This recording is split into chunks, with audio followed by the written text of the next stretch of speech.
So, application tips. I mean, I'm sure that you have lots of questions, but these are the things that these are the answers to questions that I've gotten often, and they're the best tips that I can think of to give you. First, having a current student write you a recommendation is not necessarily going to help you. HBS strongly believes in keeping a level playing field for all of its applicants, meaning that just because you know someone who is at HBS currently doesn't mean that you should be any more qualified than the next person who doesn't know anybody who is at HBS. So if you do have a friend who is at HBS right now and they decide to write you a letter of recommendation, it will get read because Dee respects all students and she values what they have to say, but it will not be considered in the evaluation process. Bottom line, if you're a strong candidate, you won't need that extra letter. Your credentials and your attributes should speak for themselves. So I wouldn't, I really wouldn't recommend having someone write you an extra unofficial recommendation letter. Second, when you're thinking about your application and crafting your story or crafting your application, really make sure to think through your story of self and make sure that the version of you that you're presenting is cohesive, and make sure that it translates. If you want to share with your best friend, with your mom, with your dad, whoever, make sure that you really take the time to do some soul searching and to figure out, why do I want this MBA? What am I going to do with it? What value is it going to add to my life? What am I going to do in turn to add value to others' lives? And what brings me to this point? That's all food for thought. Next, similarly, along that same vein, make sure to align your recommenders with your story of self. So every recommender that you ask to write you a recommendation is instrumental in more or less validating all those accomplishments, leadership skills, and amazing personal qualities that you allude to in your essays and your resume. It's sort of like a fact check. You want to make sure that your recommenders are in line with what you're trying to say about yourself in your application. Recommendations are important. GMAT or GRE. Ever since HBS started accepting the GRE, people have been freaking out about, should I take the GRE, should I take the GMAT, which one's better?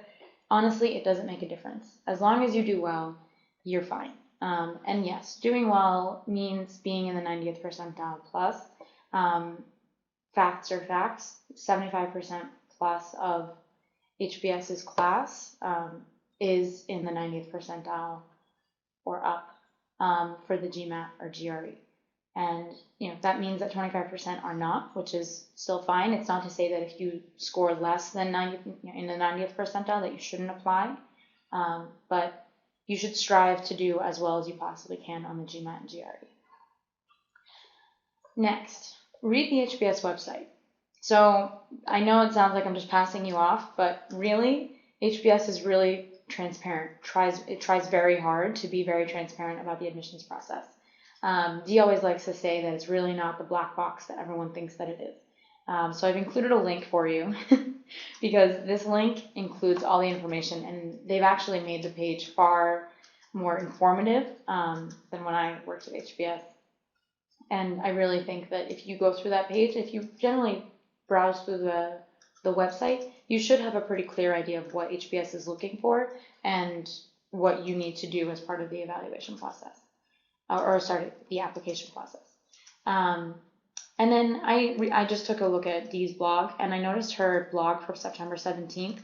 It's very real. I can practically hear her voice as I'm reading this blog. So I highly recommend it. She gave some really honest tips on the application writing and thinking process. Last tip. Above all, HBS cares about the type of leader you are.